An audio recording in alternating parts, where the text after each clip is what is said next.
السلام علیکم ورحمۃ اللہ وبرکاتہ نحمدہ ونصلی علی رسولہ الکریم اما بعد فاعوذ باللہ السمیع العلیم من الشیطان الرجیم ربی اشرح لی صدری ویسر لی امری واحلل عقدۃ من لسانی یفقہوا قولی۔ آج کی اس ویڈیو میں ہم سورۃ البقرہ کی آیت نمبر 127 کا لفظی ترجمہ اور اس کی تفسیر پڑھیں گے۔ اعوذ باللہ من الشیطان الرجیم، بسم اللہ الرحمن الرحیم۔ وعید اور جب یرفعو اٹھاتے تھے ابراہیم علیہ السلام قواعدہ بنیادیں من البیتی خانہ کعبہ کی و اسماعیل اور اسماعیل ربنا ہمارے رب تقبل قبول فرما منا ہم سے انکا بے شک انتا تو سمیع سننے والا ہے علیم جاننے والا۔ اور جب ابراہیم علیہ السلام اس گھر کی بنیادیں اٹھا رہا تھا اور اسماعیل بھی، اے ہمارے رب ہم سے قبول فرما، بے شک تو ہی سب کچھ سننے والا سب کچھ جاننے والا ہے۔ القواعدہ بنیادیں، ابن عباس رضی اللہ تعالیٰ عنہ نے فرمایا یعنی بیت اللہ کی وہ بنیادیں جو اس سے پہلے موجود تھیں۔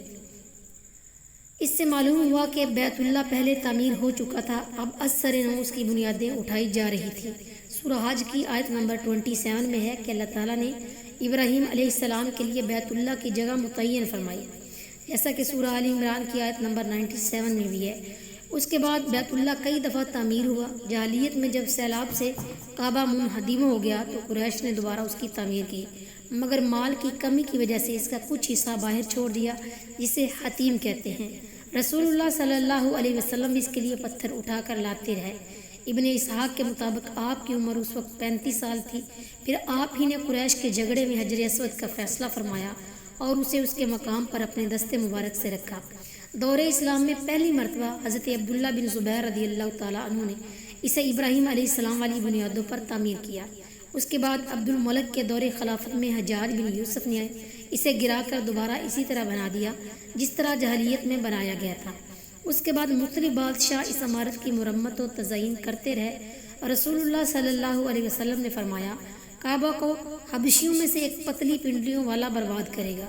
بخاری الحج باب قول اللہ تعالی جعل اللہ الکعبہ حدیث نمبر 1595 اور مسلم الفتن باب لا تقوم الساعہ حدیث نمبر 6307۔